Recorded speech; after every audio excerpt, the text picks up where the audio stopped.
आज हम परमेश्वर के वचन को पढ़ेंगे। मरकुस 4 उसकी 35 से लेके 41 आयत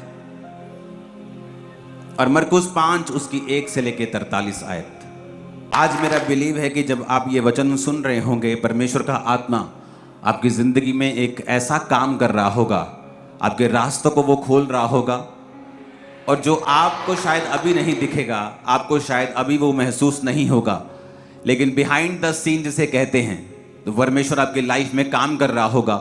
क्योंकि उसको ये वचन देने का मकसद यही है। क्योंकि मैं आप 20 साल से परमेश्वर में हूँ, तो मुझे एक्सपीरियंस भी हो गया है कि परमेश्वर जब इस तरह का वचन देता है तो वो लोगों की लाइफ में क्या कर रहा होता है और वो क्या एक्सपेक्ट कर रहा होता है, और बिहाइंड द सीन आत्मिक रीति से मैं देख पाता हूँ कि परमेश्वर आपकी लाइफ में क्या कर रहा होता है और वो क्या करना चाहता है।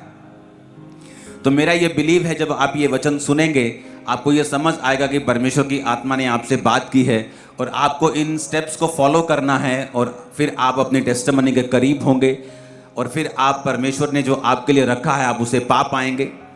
बहुतों को लगता है कि टेस्टिमनी कोई बड़ी बात नहीं होती, लेकिन ऐसा नहीं है। अगर सिर्फ आत्मिक बातें परमेश्वर ने करनी होती तो वो लोगों को चंगा नहीं करता, वो दुष्ट आत्मा को नहीं निकालता।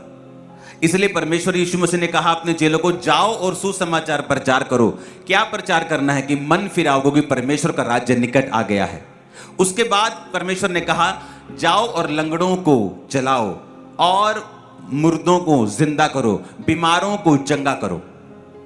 आप कई बार देखेंगे कि कई अच्छे पास्टर्स भी हैं इंटरनेट के ऊपर जो चमत्कारों का विरोध करते हैं। प्रॉब्लम क्या है कि जब एक व्यक्ति परमेश्वर का वरदान पा लेता है, चमत्कार का, हीलिंग का, और वो बिगड़ जाता है, उसकी लाइफ से हीलिंग और चमत्कार होने बंद नहीं होते हैं। लेकिन उसका जब कैरेक्टर बिगड़ जाता है, वो बुरी बुरी बातें चर्च में करता है, अनॉइंटिंग को बेचना शुरू करता है, तो वो उन चीजों से जज करने लगते हैं कि चमत्कार बुरे होते हैं, जबकि चमत्कार बुरे नहीं होते।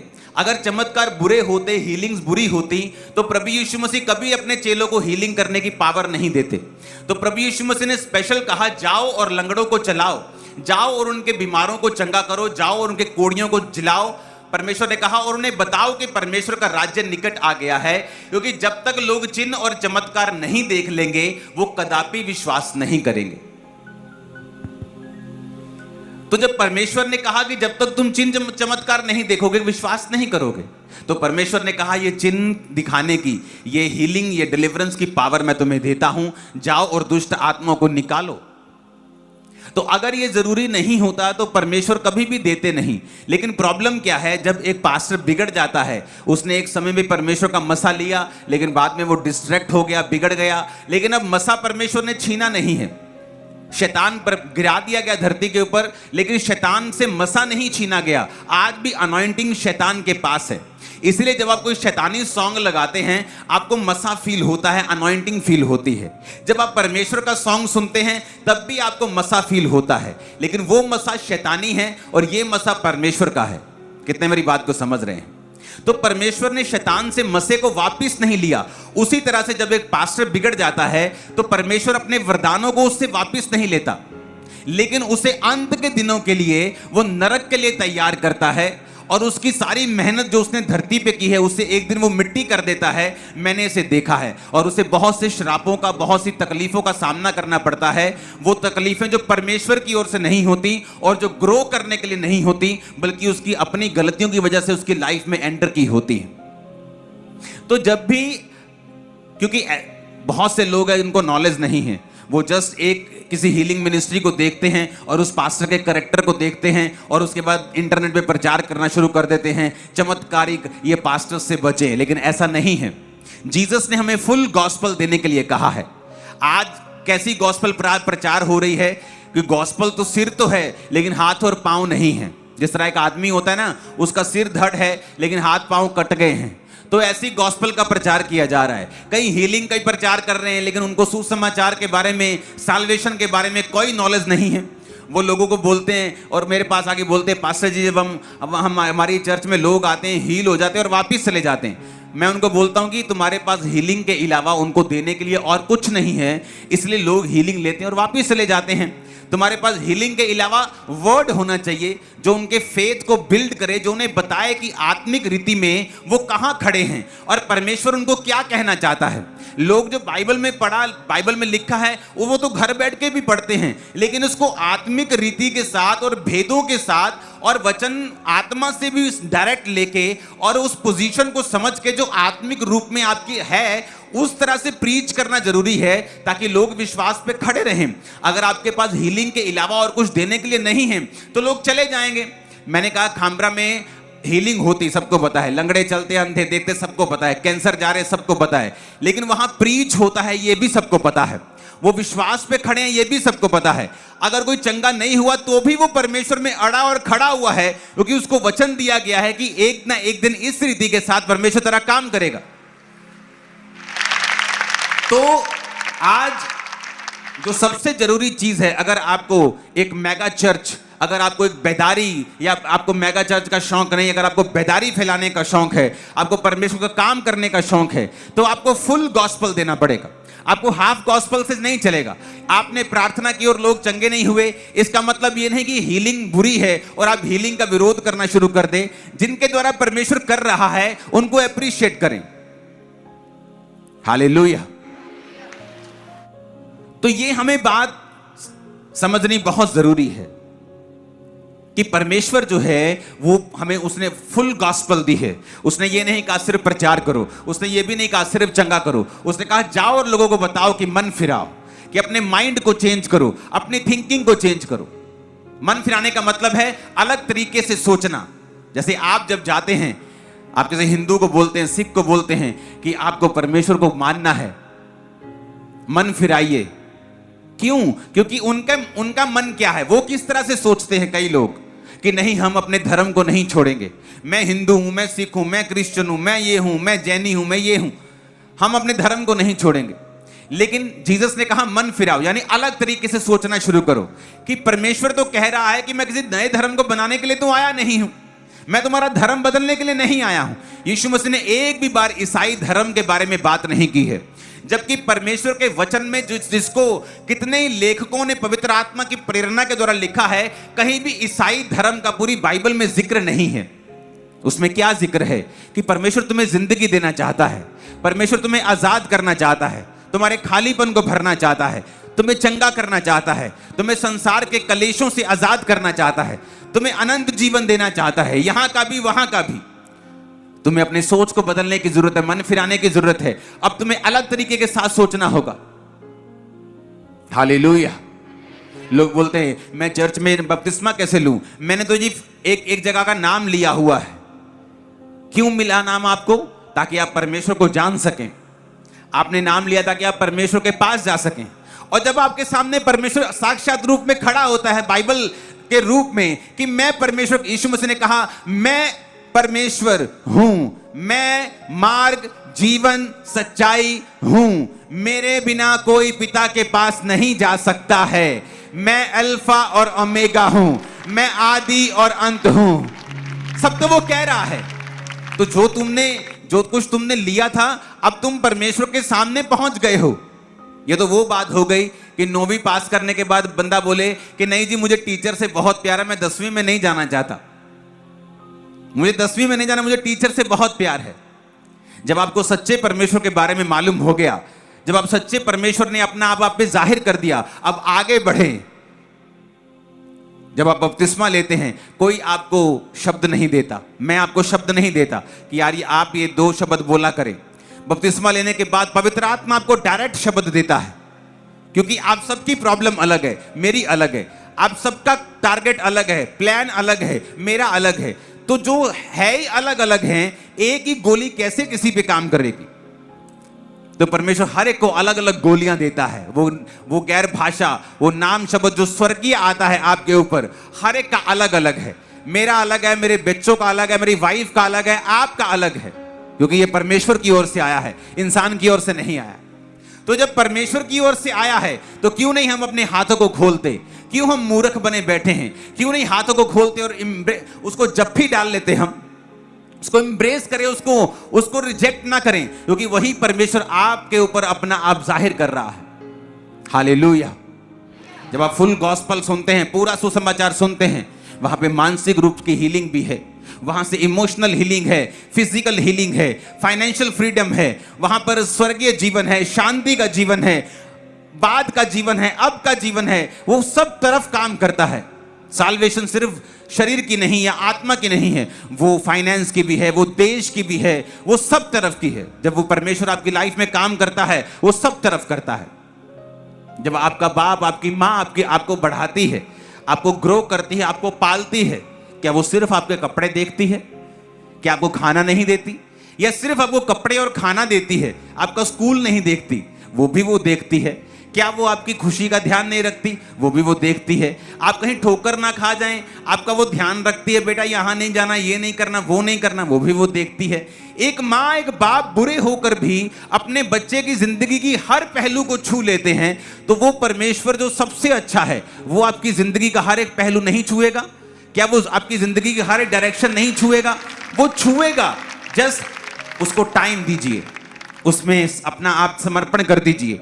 देखिए वो आपकी शादी के बारे में भी कैसे सोचेगा, आपके बच्चों के बारे में कैसे सोचेगा, आपके फाइनेंस के बारे में, आपकी सेहत के बारे में, आपकी इमोशनल हीलिंग के बारे में, आपकी मानसिक, शारीरिक हर एक चीज जो आपके साथ जुड़ी हुई है।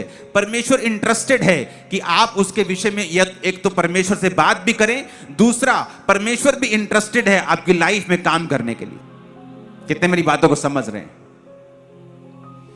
तो हमें यह बात समझ आनी चाहिए कि एक मां, एक बाप अगर ये संसारिक होके भी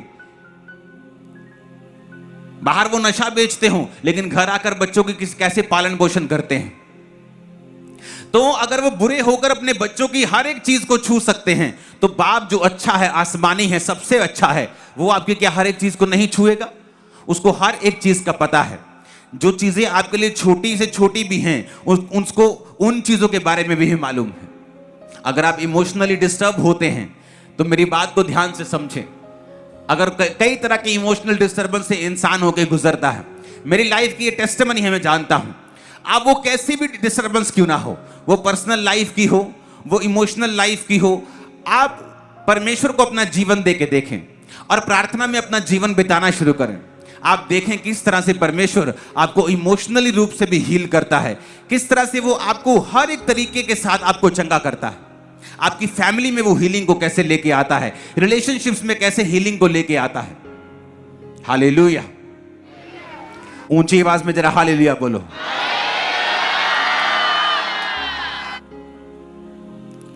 अब मरकुस 4 उसकी 35 से 41 आयत और मरकुस 5 ये पूरा अध्याय है 1 से लेके 43 आयत तक। आज जो आत्मा में मैं देख रहा हूं, क्योंकि मैं आपको आप इस बात को समझें कि बाइबल को मैंने कभी भी प्रीच करने के लिए नहीं पढ़ा है। इस हफ्ते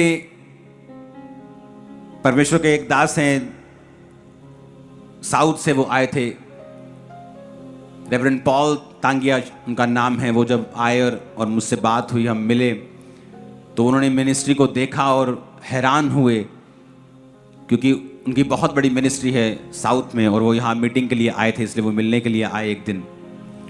तो वो देख रहे थे कि किस तरह से परमेश्वर ने एक बड़ा चर्च खड़ा किया है, ह्यूज चर्च खड़ा किया, और सब चीज़ों को वो उन्होंने देखा, प्रार्थना की और हैरान भी हुए और खुदावंद की तारीफ भी की कि परमेश्वर ने किस तरह पंजाब में बेदारी को लाया है। उन्होंने कहा मैंने भी बहुत प्रार्थनाएं की हैं, मैं जब भी आता था पंजाब में मैं प्रार्थना करता, खुदावंद बेदारी को लेके आ। तो परमेश्वर, आप नहीं जानते किन किन की प्रार्थनाएं होती हैं। आप आज जब यहां पे बैठे हैं, मैं आपके लिए प्रेयर कर रहा हूं, आप नहीं जानते ये कब फलेगी, लेकिन ये फलेगी, ये वेस्ट नहीं होगी। आपको सिर्फ परमेश्वर में खड़े रहना होगा। जब मैं बाइबल को पढ़ता हूं, मैं कभी नहीं पढ़ता कि मुझे प्रीच करना है। कई बार मेरी फैमिली, मेरे लोग हैरान होते, कहते नहीं ऐसा नहीं है, आप बहुत तैयारी करके जाते हो ये वचन आसानी से नहीं बन सकता जो आप सुना रहे हो। मैं उनको बोलता हूं नहीं ऐसा नहीं। जब मैं बाइबल को पढ़ता हूं, मैं अपने लिए पढ़ता हूं, मैं अपने लिए पढ़ता हूँ, मुझे नहीं पता मुझे प्रीच करना है संडे थर्सडे, मैं अपनी रोज बाइबल पढ़ता हूँ। अगर मैं 2 टाइम 3 टाइम परमेश्वर की प्रेजेंस में हूं, अगर मैं 3 टाइम गया हूं तो 2 टाइम मैं बाइबल पढ़ता हूं। और बाइबल मैं अपने लिए पढ़ता हूं। मैं नया नियम भी पढ़ता हूं, बाइबल को बीज से भी पढ़ता हूं और बाइबल को पुराने नियम से भी पढ़ता हूं। तो मैं इस तरह से पढ़ता हूं कि मैं किसी भी नियम से डिस्कनेक्टेड ना हो जाऊं। कई बार हम नया नियम पढ़ते हैं तो पुराना भूल ही जाते हैं। जब 50-100 दिन बाद पुराना खोला तो हैं ऐसे आता दिमाग में। तो मैंने कहा मुझे ये करना नहीं है, तो मैं नया नियम भी पढ़ता हूँ, पुराना नियम भी पढ़ता हूँ और बाइबल के बीच से भजन संहिता से लेके अगले जो जितने भी अध्याय हैं और जितने भी पुस्तकें हैं मैं उनको भी पढ़ता हूँ, ताकि मैं सबके साथ फिर कनेक्टेड रहता हूँ। पुराना नया सब मेरे पास दिमाग में होता है कि परमेश्वर क्या कह रहे हैं, क्या कर रहे हैं। लेकिन मुझे ये नहीं मालूम होता कि परमेश्वर संडे के लिए क्या कह रहे हैं। बहुत कम ऐसा होता है कि मुझे मालूम हो 8 दिन पहले कि मुझे संडे क्या बोलना है। मैं सिर्फ अपना काम करता हूँ, परमेश्वर की प्रेजेंस में रहता हूँ। तो जब आज मैं परमेश्वर की प्रेजेंस में था तो मुझे एक बात आत्मा सिखा रहा था कि परमेश्वर आपकी लाइफ में एक बड़ा काम करने वाला है। उसके लिए एक वचन आपको सुनना पड़ेगा। उस वचन को ध्यान से अभी सुनना। अब मरकुस 4 उसकी 35 में लिखा है, उस दिन जब शाम हुई तो चेलों से उसने कहा, आओ हम पार चलें। वो भीड़ को छोड़कर जैसा वह था वैसे उस नाव पर साथ ले चले। सो उसके साथ और नावें भी थी। बड़ी आंधी आई, लहरें नाव पर यहां तक लगी कि पानी से भरी जाती थी और वह पिछले भाग में गद्दी पर सो रहा था। तब उन्होंने उसे जगाया और कहा, हे गुरु, क्या तुझे चिंता नहीं, हम नष्ट हुए जाते हैं। तब उसने उठकर आंधी को डांटा और पानी से कहा, शांत रह और थम जा। आंधी थम गई और बड़ा चैन हो गया। और यीशु ने कहा, तुम क्यों डरते हो? क्या तुम्हें अब तक विश्वास नहीं? वे बहुत ही डर गए और आपस में बोले, ये कौन है जो आंधी और पानी भी उसकी आज्ञाओं को मानते हैं। अब यहां पर जब हम इस पद को पढ़ते हैं, हमें कई बार बाइबल पढ़ते वक्त यह भी देखना पड़ता है कि उस अध्याय के आगे क्या है और उस अध्याय के पीछे क्या है। ये बात कैसे शुरू हुई, क्यों शुरू हुई और इस बात के बाद क्या हुआ। तो ये एक घटना हुई। घटना क्या थी? हम सबको लगता है मौसम खराब हो गया, मौसम खराब हुआ, आंधी आई, तूफान आई, यीशु मसीह पीछे सो रहे थे, चेले डर गए। चेलों ने कहा, प्रभु क्या तुझे चिंता नहीं, हम नाश हो रहे हैं। यीशु उठे, उन्होंने आंधी को डांटा और आंधी थम गई। पानी को शांत रहने के लिए बोला, सब ठीक ठाक हो गया, चलो जी खत्म हो गया। लेकिन हमने आगे नहीं पढ़ा कि इसका रीजन क्या था।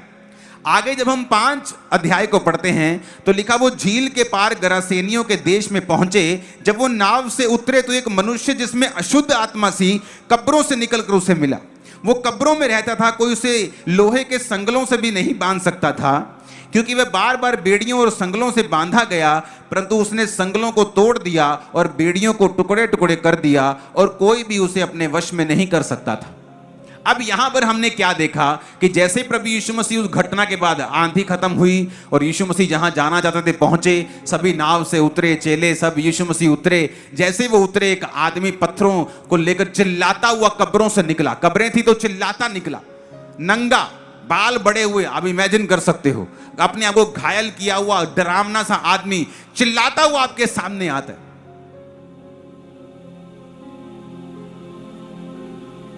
कई बार आपको लगता है कि यीशु मसीह मेरी लाइफ में सो रहे हैं, कुछ नहीं कर रहे। ये पानी आ रहा है, ये आंधी आ रही है, बीमारी आ रही है, क्या यीशु मसीह को दिखाई नहीं दे रहा? क्या यीशु मसीह को पता नहीं है मेरे पति के बारे में, मेरी पत्नी के बारे में? क्या यीशु मसीह को पता नहीं मेरे माँ के बारे में, बाप के बारे में? ये आंधी और तूफान आ रही है और यीशु मसीह लिखा पिछले भाग में गद्दी में सो रहे थे। जब आपकी स्पिरिचुअल आइज ओपन होती हैं तब आपको समझ आता है। यीशु मसीह को मालूम था कि अगले जहां वो जा रहा है वहां एक शैतान का जखीरा वो निकलने वाला है, कि वहां पर दुष्ट आत्मा से एक व्यक्ति है जिसने आजाद होना था। अब जब शैतान आपकी लाइफ में देखता है, आपको ये बात मालूम नहीं होती, चेलों को मालूम नहीं थी, वो यीशु के साथ रह रहे थे, यीशु उनके साथ बैठे थे, तब भी देखो उनकी आंखें ऐसी थी, तब भी उनकी समझ देखो कैसी थी। वो परमेश्वर पे चिल्ला रहे थे, प्रभु तेनू चिंता नहीं साडी, तेनू पता नहीं लगता कि न तूफान आंधी आ गया, तेनू पता नहीं लगता न पानी अंदर भरा जा रहा है और तू गद्दी के ऊपर सो रहा है, क्या तुझे हमारी चिंता नहीं है, हम नष्ट हुए जाते हैं। आज भी विश्वासियों का वही हाल है। जब आपकी लाइफ में एक बड़ी डिलीवरेंस होने वाली होती है, शैतान सब चीजों को नहीं देख सकता, लेकिन कुछ लाइट उसको दिखती है, कुछ उसको मालूम होता है। इसलिए जब आप नोटिस करते हैं, कई बार आपकी लाइफ में आप चल रहे होते हैं और अचानक एक मुसीबत का आप सामना करते हैं। अचानक से शैतान आपके खिलाफ हो जाता है, अचानक से कुछ घटनाएं, कुछ परिस्थितियां ऐसी बन जाती है, कुछ विरोध ऐसा हो जाता है, या कुछ ऐसी चीजें आपकी लाइफ में होने लगती हैं कि आपको समझ नहीं आती। यीशु मसीह आपके पास भी बैठे हैं, आपको उसकी प्रेजेंस भी पता है कि वो आपके संग है, लेकिन फिर भी ऐसा लगता है कि परमेश्वर मेरी चिंता क्यों नहीं कर रहा, हम नाश हुए जाते हैं। जबकि परमेश्वर को मालूम होता है कि जहां हम जा रहे हैं वहां एक बड़ा छुटकारा होने वाला है। ये जो हो रहा है ना झोल माल, ये उस छुटकारे से पहले की शैतान की फ्रस्ट्रेशन है। कई बार आप अपने जीवन में देखते हैं कि आपकी फैमिली में आपका विरोध शुरू हो गया। कई बार आप देखते हैं आपको अजीब सी मुसीबतों का सामना करना पड़ रहा है। आप देखते हैं ये क्या हो रहा है मेरी लाइफ में, लेकिन आपको नहीं मालूम अगले अध्याय में जो आपकी जिंदगी का अगला अध्याय ओपन होगा, वहां एक बड़ी गवाही आपका इंतजार कर रही होगी। और बाइबल कहती है जब वो मनुष्य चंगा हुआ, जब वो मनुष्य वापिस गया, पूरे शहर ने प्रभु यीशु मसीह के ऊपर विश्वास किया। आप इमेजिन करो, आप सिर्फ उस बंदे को ना देखो जिससे कुछ हजार दुष्ट आत्माएं निकली और वो चंगा हो गया, और जब कपड़े पहनकर यीशु मसीह के पास बैठा तो लोगों ने देखा, वो डर के कहते ये इससे क्या हुआ है, ठीक हो गया ये। इमेजिन करो जब वो बंदा अपने शहर वापस गया होगा, हर एक बंदा उसे जानता था कि ये कब्रों में एक पागल रहता है, इन कब्रों में मत जाना, उसे संगलों से भी बांधो वो संगल तोड़ देता है, इसे कोई वश में नहीं कर सकता। इमेजिन करो वो जब अपने गांव गया होगा, अपने शहर गया होगा, कितनी रूहों को उसने बचाया होगा। तो जब शैतान आपकी लाइफ में साल्वेशंस को देखता है, वो आपकी लाइफ में तूफान को लेके आने की कोशिश करते हैं। आपको नहीं पता होता कि कल आपकी लाइफ में क्या होगा। जब इस चर्च में 50 लोग थे तो मेरा गोडाउन जला दिया था। वो गोडाउन जहां से 50,000 से लेके 1 लाख रुपया मैं रोज कमाता था। सेल नहीं, कमाई की बात कर रहा हूं। अर्निंग्स 15 से 20 लाख रुपया एक महीने की कमाई थी उस बिजनेस में जो परमेश्वर ने हमें दिया था। सेवकाई में आने से पहले वो बिजनेस था मेरे पास। तो 2009 में 50 लोग आते थे, वो बिजनेस को उसने आग लगा दी। जब ऑस्ट्रिया में एक रविदासी संत की हत्या कर दी गई थी, तो यहां पर उन लोगों ने गोडाउन जला दिया था जो शरारती अंसर थे। तो क्या हुआ, शैतान ने कहा अब दे तू गवाही। बड़ी गवाही देता ना परमेश्वर ने मेरा बिजनेस ब्लेस किया, अब दे तू टेस्टिमनी। मैं देखता हूं तो अब तू क्या गवाही देगा, अब मैं देखता हूं। तेरे पास एक बिजनेस की गवाही थी, एक नशे की बिजनेस की गवाही मैंने नष्ट कर दी, अब देखता हूं तू क्या करेगा। अब देखने में वो तूफान लग रहा है था वो तूफान, उस बात का मैं इनकार नहीं कर रहा हूं। था वो टाइम स्ट्रेसफुल कि आपका लाखों का बिजनेस आपके आंखों के सामने जल रहा है, आप फोन कर रहे हैं, फायर ब्रिगेड नहीं आ रही, आप मंत्रियों को फोन करने की मुझे फायर ब्रिगेड भगवा के दो, कोई आपकी बात सुनने के लिए तैयार नहीं, रास्ते में जाम लगे, गाड़ियां जल रही हैं, खतरनाक माहौल हुआ है। लेकिन एक अजीब सी शांति आपके अंदर होती है जब परमेश्वर आपके संग होते हैं। क्या हुआ, उस साल लोग आए और बोले बहुत माड़ा होया पास्टर जी, बहुत माड़ा होया था काम, चलो कोई नहीं। मैंने कहा बाइबल क्या कहती है, सब बातें मिलकर भलाई को पैदा करती हैं जो मसीह यीशु से प्रेम करते हैं, जो उसकी इच्छा के अनुसार बुलाए गए। मैंने वचन पे अपने आप को खड़ा किया। उस साल 50 से सीधा 500, अगले साल 2500, अगले साल 5, 10, 20, 40, 80, 160, आज 3.5 के पार पहुंच चुकी चर्च। 3.5 लाख हर हफ्ते वीकली अटेंडेंस है चर्च। कितने मेरी बात को समझ रहे हैं? तो उस समय उस तूफान को देख के अंदाजा मत लगाइए कि प्रभु आपके संग है कि नहीं, क्योंकि जब वो व्यक्ति चंगा हुआ उसने पूरे शहर को जाके बदल दिया होगा। तो परमेश्वर देख रहे थे और शैतान को भी दिख रहा था कि आने वाले समय में ये लाखों को बचाएगा, इसको अभी तबाह कर दो। तो बहुत से लोग होते जिनकी स्पिरिचुअल आईज ओपन नहीं होती, वो देखते हैं अच्छा मसीह में आए, इतना बड़ा तूफान आ गया, चलो यार छोड़ो, कुछ नहीं है, मैं तो और मुसीबत में फंस गया, मुझे तो और प्रॉब्लम हो गई है, मैं तो और बीमार हो गया हूं जी। क्योंकि तुम आत्मिक रूप से अंधे हो। अगर तुम आत्मिक रूप से अंधे हो, इसलिए तुम्हें कहा जाता है कि चर्च की संगति करो। संगति करने से तुम्हारी स्पिरिचुअल आईज ओपन रहेंगी, चाहे धीरे धीरे ओपन हो। वो चीनी लोगों की तरह छोटी छोटी आंखें होती है ना, चाहे धीरे धीरे ओपन हो जाएंगी फिर, लेकिन हो जाएंगी। चाइना में खुदाबंद बड़े काम कर रहा है, तारीफ करो खुदाबंद के नाम। हालेलुया। तो वो ओपन हो जाएंगे अगर तुम संगति करोगे। तो अगर तुम लगातार संगति करते रहोगे, लगातार परमेश्वर की प्रेजेंस में रहोगे, खुदाबंद की संगति करते रहोगे, तुम्हारी स्पिरिचुअल आईज ओपन हो जाएंगे। तुम्हें वो मुसीबत भी सामने नजर आएगी, लेकिन तुम्हें पवित्र आत्मा दिलासा भी देगा कि आने वाले समय में कुछ बड़ा है जो तुम्हारा इंतजार कर रहा है। अगर तुम इस समय अपनी पोजीशन छोड़ दोगे, इमेजिन करो अगर वो नाव चेले वापस मोड़ लेते, कहते छोड़ो यार बहुत तूफान है, चलो जान है तो जहान है, तो वहां ना तो वो चंगा होता, ना तो वो देश फिर बचता जहां वो जिस देश का वो वासी था। वो गए और वहां पे छुटकारा हुआ, उस छुटकारे के कारण, और प्रभु यीशु मसीह ने उसको अपने संग नहीं रहने दिया। यीशु मसीह जो बाप है ना हमारा, वो बेस्ट बिजनेसमैन है। उसने यीशु को बोया और हमको काटा है उसने। तो यीशु मसीह को मालूम था, क्यों नहीं रहने दिया उसके साथ यीशु मसीह को यीशु मसीह ने उसको अपने साथ क्यों नहीं रहने दिया। यीशु मसीह ने कहा जा अपने नगर में, क्योंकि जब तू नगर में जाएगा ना लोगों की आंखें फट जाएंगी, खुल जाएंगे, ये तू कैसे ठीक हो गया। तू ज्यादा काम करेगा, तू कम काम नहीं करेगा, लेकिन तू मेरे कहने पे चल, क्योंकि मैं तेरे में से ज्यादा फ्रूट निकाल सकता हूं। तू मेरे साथ मत रहे, तू अपने नगर में जा और लोगों को बता। और जब वो नगर में गया होगा आपको मालूम होगा क्या हुआ होगा।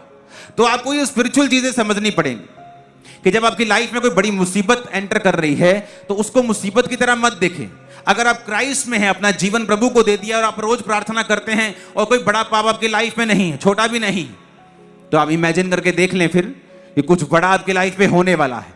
और बाइबल में ऐसा होता आया है और ऐसा ही होता आया है, इसके अलावा और कुछ नहीं होता आया है। आमीन खड़कने वाला चाहिए जरा। अब ये बात समझने की जरूरत है, क्योंकि आज का जो टॉपिक है वो है one more step. One more step, बोलो एक और कदम।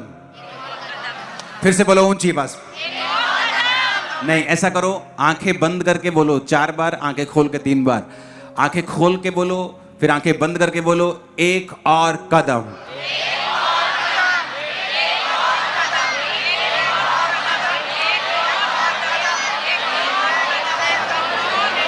आमीन।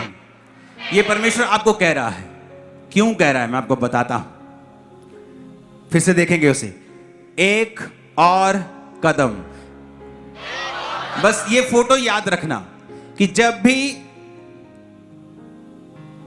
ये परमेश्वर ने दिया है आप लोगों के लिए, एक और कदम तुम्हें बढ़ाना है। मैं बताता हूं परमेश्वर कैसे काम करता है। जब ये चीजें हो रही थी, 20 आयत में लिखा, वो जाकर दिकापुलिस में इस बात का प्रचार करने लगा कि यीशु ने मेरे लिए कैसे बड़े काम किए, और सब लोग अचंभा करते थे। पूरे देश में प्रचार करने लगा कि मैं वही हूं जो संकलों से बांधा हुआ था, देखो मैं चंगा हो गया हूं। किसने किया? प्रभु यीशु ने, पूरे देश में। अब यह काम खत्म हो गया। लिखा फिर यीशु फिर नाव से पार गए और एक बड़ी भीड़ इकट्ठी हो गई। अब वो असाइनमेंट खत्म हो गई, अब नेक्स्ट असाइनमेंट शुरू। येयर नामक आराधनालयों के सरदारों में से एक आया और उसे देखकर पांव पर गिरा और यह कहकर विनती की, मेरी छोटी बेटी मरने पे है, तो आकर अपना हाथ उस पर रख तो वो चंगी होकर जीवित रहे। यीशु मसीह उसके साथ चले और बड़ी भीड़ प्रभु यीशु मसीह के संग हो गई, यहां तक कि लोग प्रभु यीशु मसीह पर गिरे पड़ते थे। क्यों गिरते थे? चंगे होने के लिए। एक स्त्री थी जिसको 12 वर्ष से लहू बहने का रोग था। उसने बड़े वैद्यों से दुख उठाया, अपना माल व्यय करने पर लाभ ना हुआ और भी रोगी हो गई। यहां पर 2 केस हैं। एक तो ये लेडी 12 साल की लहू बहने वाली, और दूसरा केस है आराधनालय के सरदार की बेटी। 35 आयत में लिखा, वो कह ही रहा था कि आराधनालय के सरदार के लोगों ने आकर कहा, तेरी बेटी तो मर गई, अब गुरु को दुख क्यों देता है। जो बातें वो कह रहे थे, यीशु ने अनसुनी करके आराधनालय के सरदार से कहा, मत डर, केवल विश्वास रख। आप बाइबल के रूल को समझें और एक स्पिरिचुअल लॉ को समझें। परमेश्वर लॉ, कानून के साथ, जिसने कानून को बनाया है, वो ये एक्सपेक्ट करता है कि उसके जो लोग हैं वो कानून को समझें।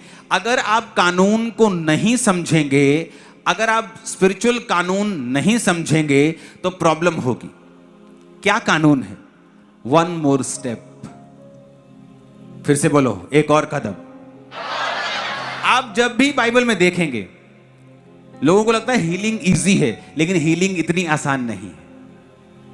उनको लगता है, कुछ लोगों को लगता है इजी है, प्रार्थना होगी अभी ठीक हो जाए, लेकिन वो इतना आसान नहीं है। कई बार, अब यहां पर हम एक लड़की को देखते हैं, वो बीमार है, उसका बाप आके कह रहा है यीशु मसीह चले, यीशु मसीह चले, तो वो यीशु मसीह के साथ चलता है। अब नेक्स्ट क्या होता है कि कोई आके कहता है कि तेरी बेटी मर गई, लेकिन यीशु मसीह कह रहा है डर मत, सिर्फ क्या कर, विश्वास रख। अंधा चल पड़ा है परमेश्वर के पीछे, प्रभु मुझ पे दया कर, प्रभु मुझ पे दया कर, अभी भी परमेश्वर उसे ठीक नहीं कर रहे हैं। लिखा वो और चिल्लाने लगा, वन मोर स्टेप। मैंने देखा है स्पिरिचुअल रेल्म में, जब आपका काम ना हो रहा हो, एक और कदम उठाइए परमेश्वर की ओर, पीछे मत हटिए, पीछे मत हटिए। परमेश्वर ऐसे काम नहीं करता। आपको उसे प्रेशर देना पड़ेगा और लगातार देना पड़ेगा। एक बार खटखटाया, 2 बार, 3 बार, 10 बार, 20 बार, 10 लाख बार भी खटखटाना पड़ेगा। One more step. ये परमेश्वर आपको इसलिए कह रहा है क्योंकि आपके बहुतों के काम होने वाले हैं। इसीलिए उसने आत्मा में ये वर्ड देख मेरे लोगों को बोल कि एक और कदम उठाएं, पीछे ना हटें, थके ना, अके ना, एक और कदम उठाएं। आप प्रार्थना कर रहे हैं, आप एक और कदम उठाएं, फास्टिंग शुरू कर दें, विश्वास को और बढ़ाएं, प्रेयर लाइफ को और बढ़ाएं, निराश ना हो। निराशा रखने से परमेश्वर का कोई भी नुकसान नहीं होगा, उसका लॉ चेंज नहीं होगा, उसका दिमाग चेंज नहीं होगा, चीज नहीं आ जाएगी, काम नहीं होगा, उल्टा फ्रस्ट्रेशन आएगी, थोड़ा पीछे चले जाएंगे आप, फिर से आप आगे आने की ट्राई करेंगे। ये सारी चीजें होंगी अगर आप एक और कदम नहीं उठाएंगे। हालेलुया। चिंता मत करो, शैतान का आखिरी दिन है आज छुटकारा होगा, शैतान को पहले से पता है। क्योंकि जो प्रेयर इसलिए मैंने आज बाद में की है, मुझे पता है मुझे किस चीज के लिए प्रार्थना करनी है, और शायद शैतान को पहले से पता है, वो डर चुका है। हालेलुया। तो आपको ये बात बड़े ध्यान से समझनी है। एक और कदम, फिर से बोलो ऊंची आवाज में, आपको एक और कदम उठाना है। आमीन। आप देखो, उसकी बेटी मर गई है। कोई भी आदमी इमोशनल हो सकता है, ये छोड़ो अब क्या करना, मैंने तो सुना था यीशु मसीह शब्द ही बोल देते हैं, फलाने का सेवक ठीक हो गया था, यार मेरे को तो कुछ मिला नहीं है। निराश होता और कहता चलो कोई नहीं प्रभु आप करो काम, मैं जरा जाता हूं। एक और कदम। मरने के बाद भी परमेश्वर बता रहे थे एक और कदम, अभी खत्म नहीं हुई तुम्हारी कहानी, तुम्हारी कहानी अभी शुरू हुई है। मैंने कहा तुम्हारे घरों की कहानी अभी शुरू हुई है। तुम उस गड्ढे के नीचे, समुद्र के तल पर जाने के बाद ऊपर आने के अलावा और कोई रास्ता नहीं होता, तुम ऊपर आ रहे हो अभी। मैंने कहा तुम और तुम्हारा घराना ऊपर आ रहे हो यीशु मसीह के नाम में। आमीन। ऊंचे वाला चाहिए। हालेलुया। क्या एक और स्टेप आप लेने के लिए तैयार हैं? मैं 45 मिनट प्रार्थना करता, 15-15 मिनट 3 बार, 15-15 मिनट 3 बार प्रार्थना करने के बीच में भी 3 बार मोबाइल चेक करता था अपना। हाय होए नहीं हले 15 मिनट नहीं होए हले, यार बड़ी लंबी प्रेयर कह देंगे पास्टर कर ली। तो परमेश्वर ने कहा ये ऐसे नहीं होगा, जो तुम मांग रहे हो ये 45 मिनट में नहीं होगा, तुम्हें मेहनत करनी पड़ेगी। फास्टिंग बढ़ाई, मेहनत की, प्रेयर की, काम हुए। One more step. वो फ्रस्ट्रेशन होता है कई बार, आप थक चुके हैं, मान लो आप थक चुके हैं आत्मिक रूप से, आप बोलते हो यार मैं फ्रस्ट्रेट हो गया हूं, लेकिन परमेश्वर का आत्मा फिर भी कहता है एक और स्टेप, एक और स्टेप, एक और step, one more step, one more step. और आप जल्दी अपने उस पोजीशन के ऊपर होंगे जहां से आप गवाहियां दे पाए।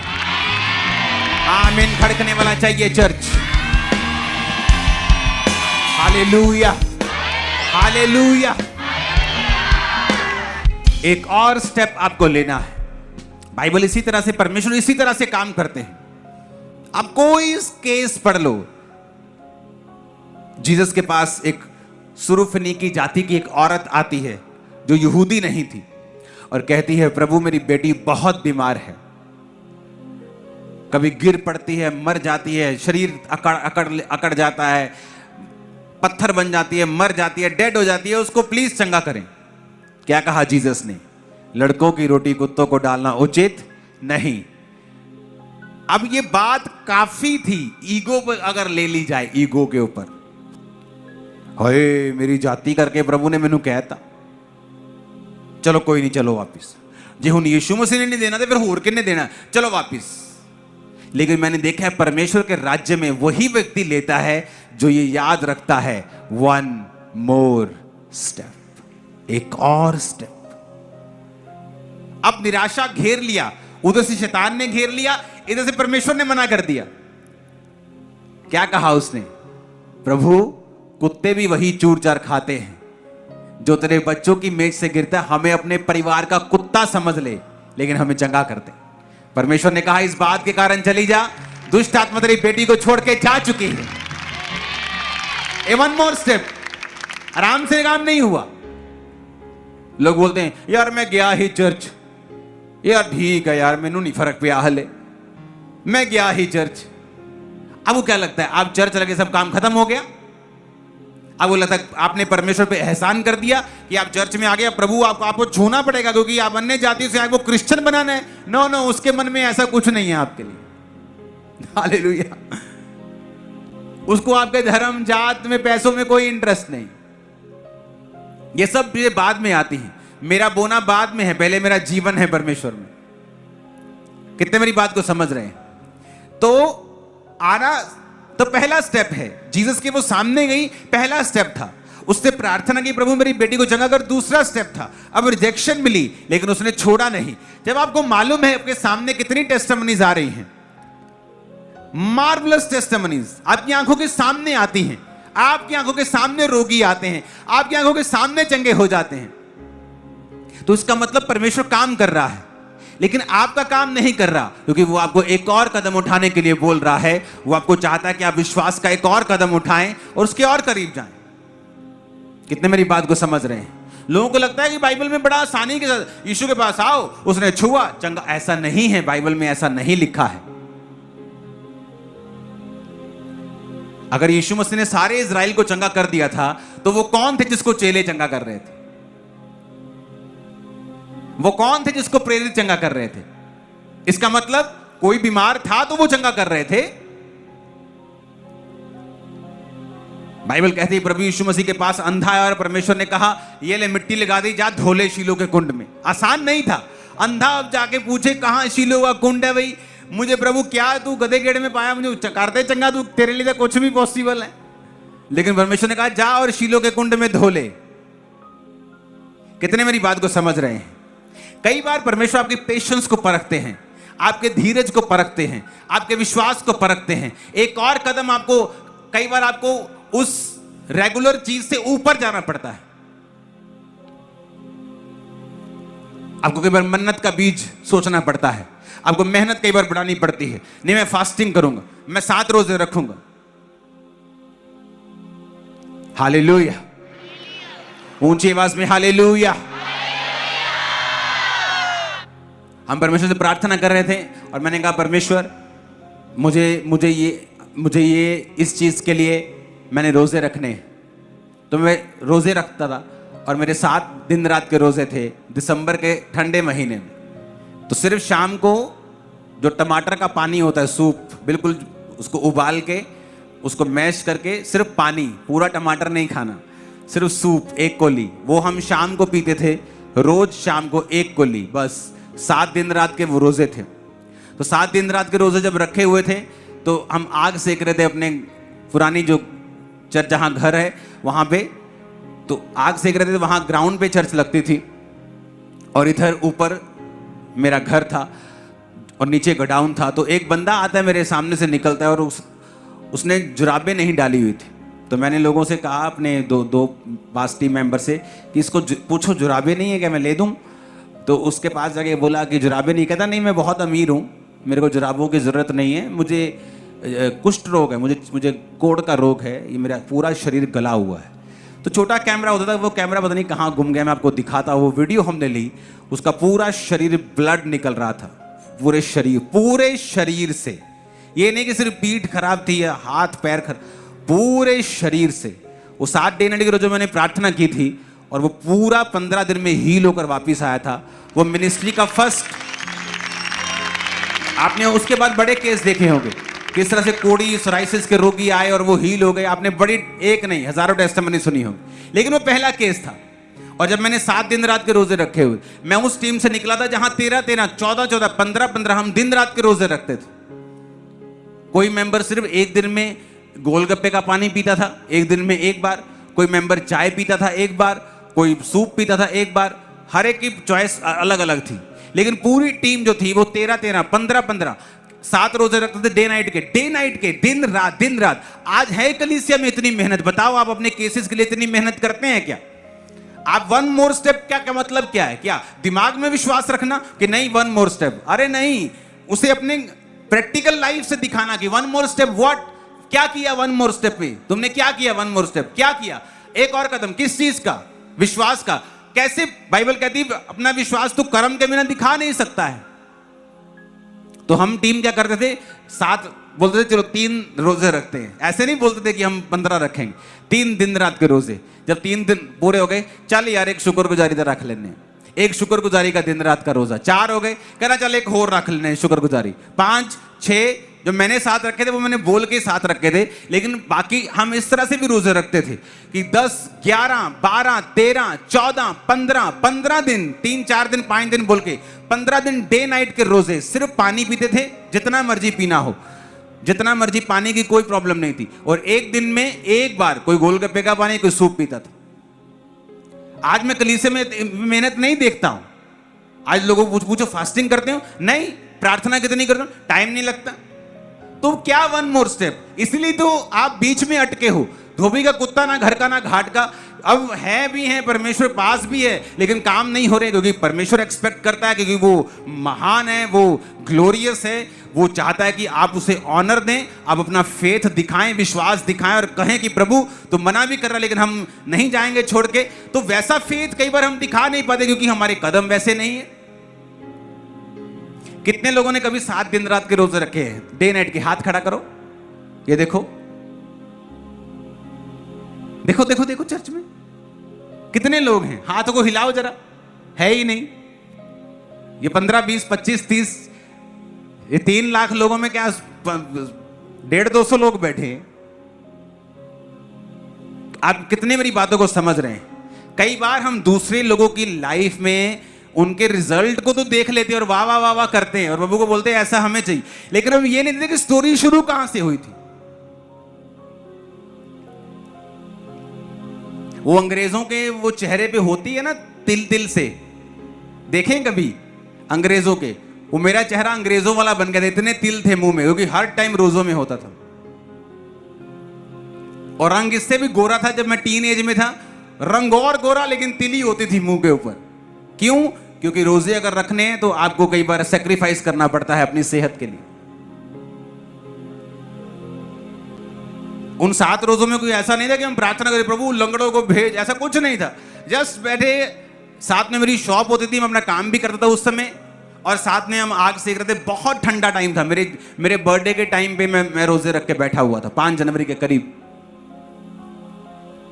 तो कहां मेहनत? वन मोर स्टेप किस चीज का? क्या है आपके पास? क्या आपने कभी सोचा ये काम नहीं हो रहा? क्यों नहीं हो रहा? अब पीछे जाना कोई इलाज नहीं है, आगे बढ़ना पड़ेगा। तो कैसे बढ़ेंगे आगे? क्या सिर्फ चर्च की ओर देखी जाएगा कि कब ले हैंड होगा? कई बार ले हैंड पे भी मेरा काम नहीं हुआ, फिर क्या करेंगे? खुद मेहनत करनी पड़ेगी, आपको घुटने लगाने पड़ेंगे, आपको रोजे रखने पड़ेंगे, आपको परमेश्वर के सामने जाना पड़ेगा।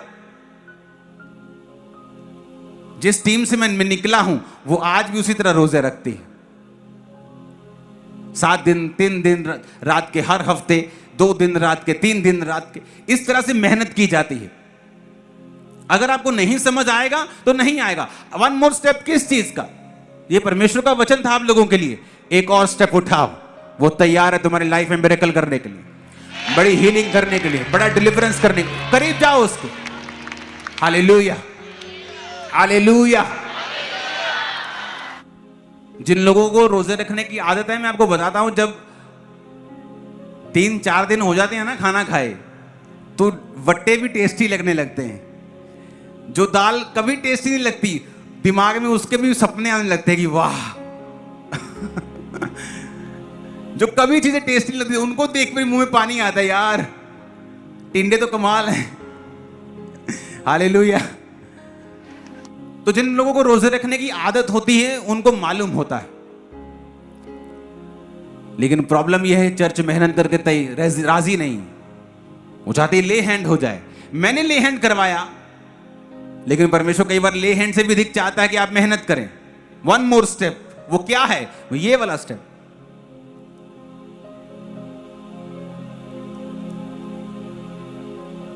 मैं आपको बोलूं तभी आप रोजे रखेंगे? फिर तो आप बहुत चीजें मिस कर जाएंगे, क्योंकि मैं हर बार अनाउंस करके नहीं रखूंगा कि आज मैंने रोजा रखा, तुम भी रख लो, उपवास आज तुम भी करो। ऐसा नहीं होगा। आपको अपनी लाइफ को देखना पड़ेगा। फलाने को तो शुगर है जी, आप छोटा फास्ट रखें। अब तो मेडिकल साइंस भी फास्टिंग को अप्रूव करने लगी है। अब तो दुनिया भर में इंटरमिटेंट फास्टिंग जी, फलाना ढमकाना, अब सब बाइबल में आने लगे हैं।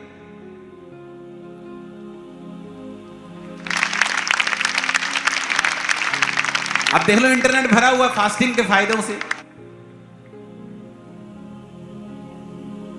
कितने इन बातों को समझ रहे हैं? एक और स्टेप आपको उठाना है। अगर आप मेहनत नहीं करेंगे, एक और कदम, ये वाला कदम स्पेशल है। ये वो कदम है जब आप थक चुके होते हैं। आपका ट्रेनर जब आपको जिम कराता है ना, आप बोलते हो बस, कहता बस 2 और। उसे पता है ये जो 2 और है ना, यही रिजल्ट निकालेंगे। बस 1 और, बस 5 और। उसे पता है जितनी तेरी कैपेसिटी तूने कर दिया, लेकिन उसको पता है ये कर दिया, ये फिट तो रहेगा, लेकिन अगर इसे अगले लेवल पे जाना है, वो बोलेगा 2 और, 1 और, 1 और, लास्ट। आप मेरी बात समझ रहे हो कि नहीं? आत्मा में भी वैसा ही है। अगर आपको नेक्स्ट लेवल पे जाना है, कुछ ऐसा करना है, 1 मोर स्टेप। वो कैसे होगा? अपना बीज चेक करें, अपनी प्रार्थना चेक करें, अपनी फास्टिंग चेक करें, अपनी दूसरी लाइफ चेक करें कि आप लोगों की बाइबल में एक बात लिखी है,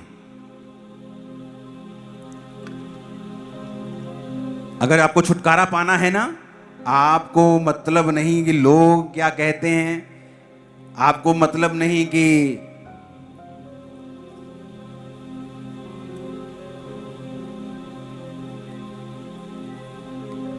भजन संहिता 15 उसकी 3 में लिखा, पहले से पढ़ना पड़ेगा मेरे को। कहता, हे परमेश्वर तेरे तंबू में कौन रहेगा, तेरे पवित्र पर्वत पर कौन बसने पाएगा? वह जो खराई से चलता, धर्म के काम करता, हृदय से सच बोलता, अपनी जीभ से निंदा नहीं करता। अब निंदा तो नहीं करनी है, तो हम सब ने प्रवचन सुने होंगे बहुत। हालेलुया। लिखा, ना अपने मित्र की बुराई करता और ना अपने पड़ोसी की निंदा सुनता। कहता अपने पड़ोसी की निंदा सुनता भी नहीं।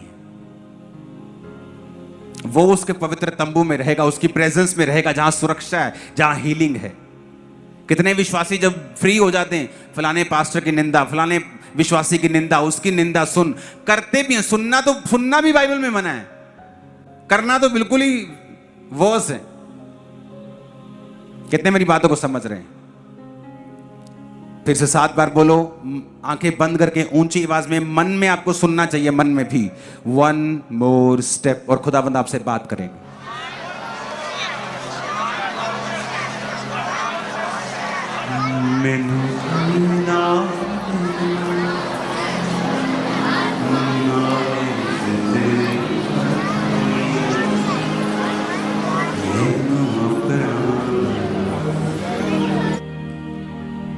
मेरी